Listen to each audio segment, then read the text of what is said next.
Hi guys! This is Alea Jen and welcome back to my YouTube channel. So for today's video, bakit kailangan na alam mo yung karapatan or batas dito sa Hong Kong kapag nagtrabaho ka as domestic helper dito sa Hong Kong?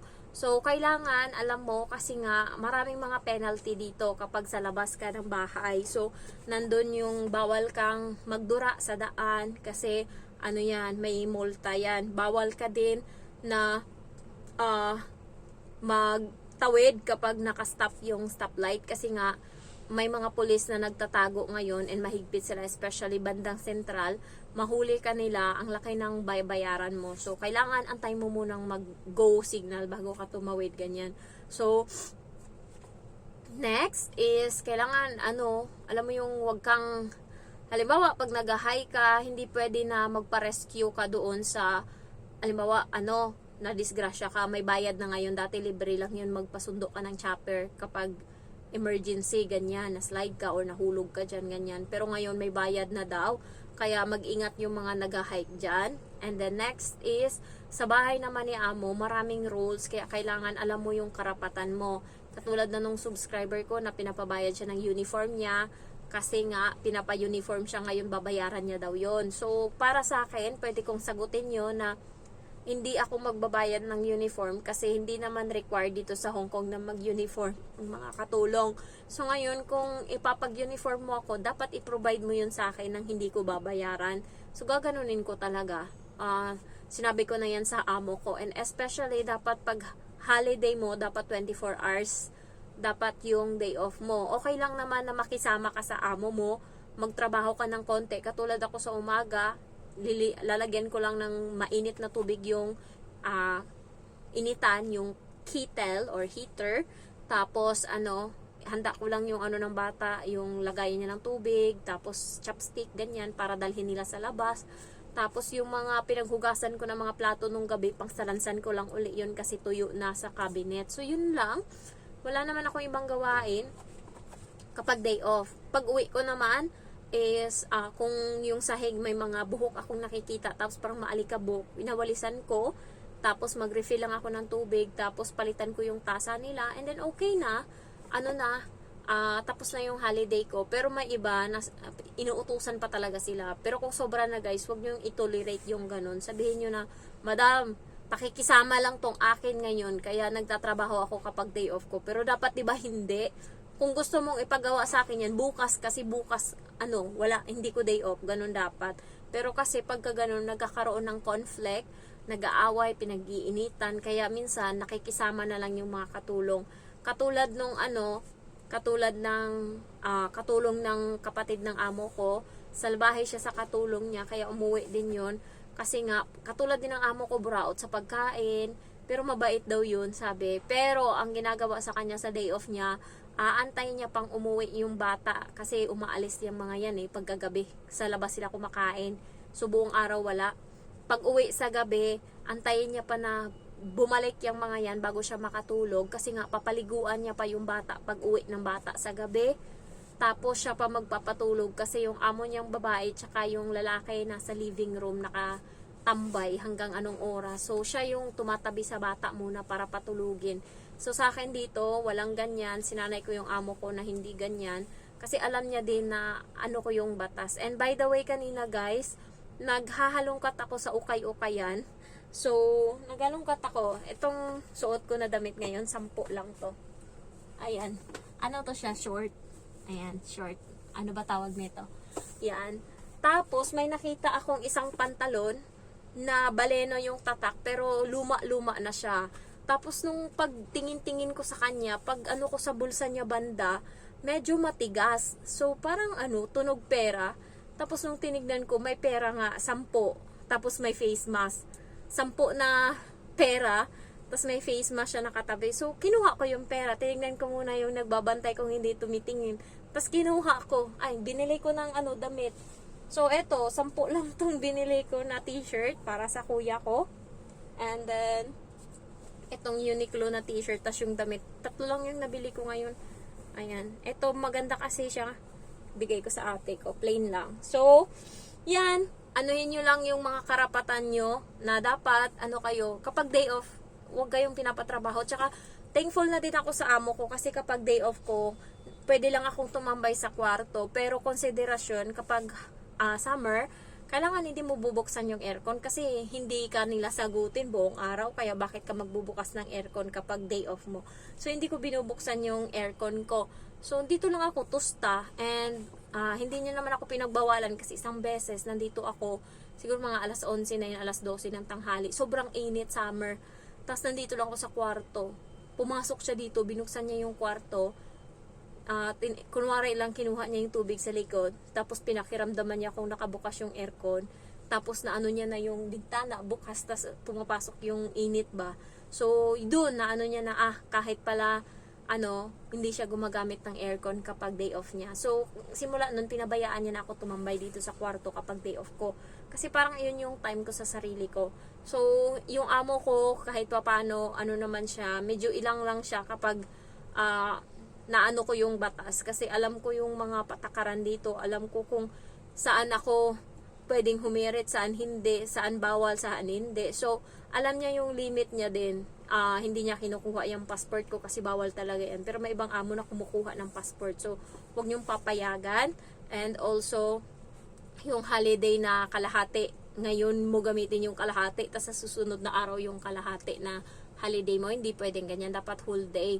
So next is, yun nga, mahirap lang sa food allowance kung gusto mong kunin, kasi ang mga amo dito ayaw nilang magbigay ng food allowance, pero yung binibigay nila sa katulong na food allowance ay na pagkain is hindi ka katanggap-tanggap katulad ng iba na gulay lang tas kanin yung pinapakain.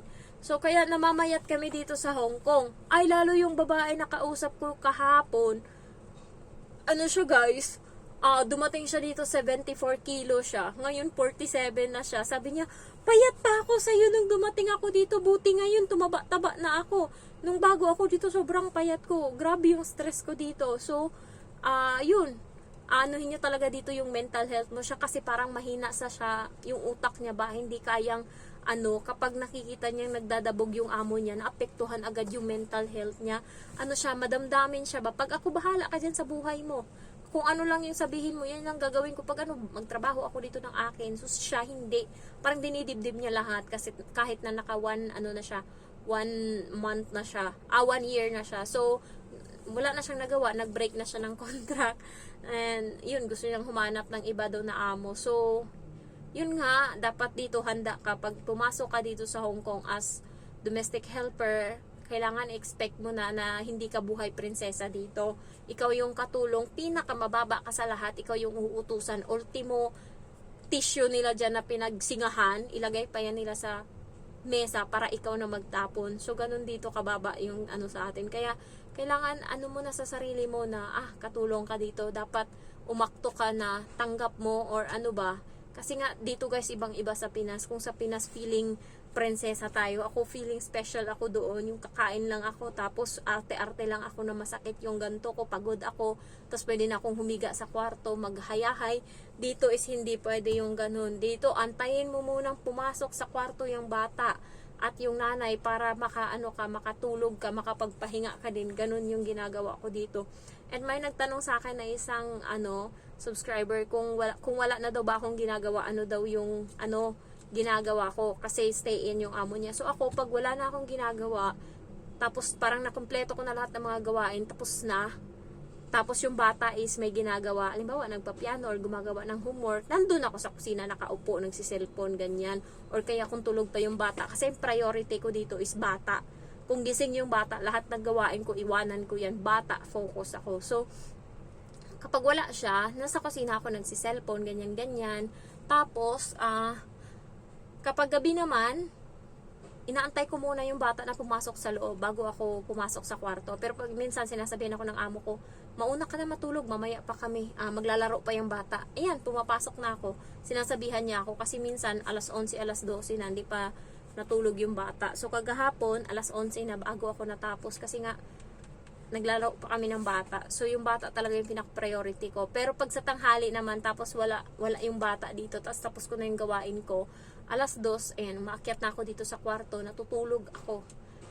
Yan, 1 hour, tapos pagising ko, sunduin ko na yung bata sa school. So, ganun lang yung routine ko dito, and so far, kaya naman ata. Pagod, ayan, maliit lang yung katawan natin, pero kaya naman, basta nakafocus lang tayo sa goal. Nawa nga ako sa boyfriend ko eh, kasi alam nyo guys, ano kasi siya, sa Colorado siya nakatira, nung bagong bagong kilala kami. Tapos, ayun, okay naman siya, may savings na siya, tapos may sarili na siyang sasakyan, pero yung bahay is nangupahan lang siya nung bahay ba, yan. So, kasi plano kong pumunta doon, kaya lumipat siya ngayon sa Texas, tapos bumili siya doon ng bahay. So, ngayon yung bahay na pinapagawa namin is 1 month na lang matapos na, okay na lahat, may mga cabinet na, may CR na, kaso ang wala pa lang is yung sa kwarto. Ewan ko. Pero parang okay na eh. May sink na, may mga cabinet na sa kusina. Tapos, nung sinend niya sa akin yung video, may garahe na, ganyan. Sabi niya, ito na yung bahay natin. 1 month na lang matatapos na to. Naiyak ako kasi grabe yung pagod ko dito para mapagawa yung bahay ng mama ko na pinapagawa ko ngayon. Tapos, may isang tao na gagawa ng bahay para sa akin. Gagawan or bibigyan ako ng bahay. So, naiyak ako kasi yung bahay na binili niya is 3 bedroom, tapos 2 CR. Bali yung isang bedroom na isang room na malaki is may isang CR. Yun yung namin, kwarto namin. Tapos may 2 kwarto pa na connecting sa loob nun is may isang CR. So, connecting yung CR para sa 2 kwarto. So, naiyak lang ako nung nakita ko yun. Parang, hay, pinangarap ko to eh. Tapos ang ganda-ganda ng bahay.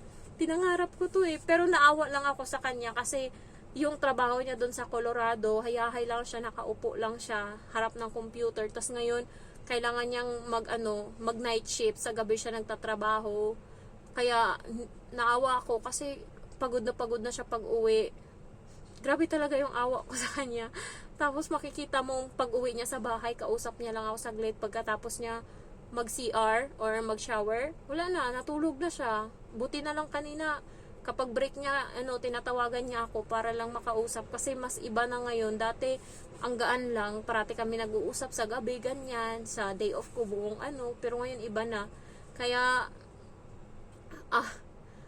sabi niya, di ba pupunta ka naman na dito, pinapamadali niya talaga ako pumunta doon. Ang pumipigil lang sa akin yung bahay, tsaka gusto ko may savings ako. Kasi kapag independent woman ka, alam mo yung nandun parati sa utak mo yung backup plan na hindi pwedeng wala kang pera para kung anong mangyari, at least meron kang mahuhugot. Kaya hindi ako titigil dito hanggat hindi ako naka-savings ng konti. Iba pa din yung may sarili kang pera kaysa sa pera ng asawa mo lang yung aasahan mo. So, ayun lang guys, na-share ko lang kasi nga naawa ako sa kanya kanina nung nalaman ko yung sitwasyon niya doon. Magwa 1 week na siya doon sa Texas. Ayan, so ko yung yung sitwasyon niya. Pero nandun kasi yung bahay na binili niya, kaya hindi niya maiwan-iwanan yung bahay na binili niya para sa amin. So, yun lang guys. Thank you for watching. I love you all. Bye-bye.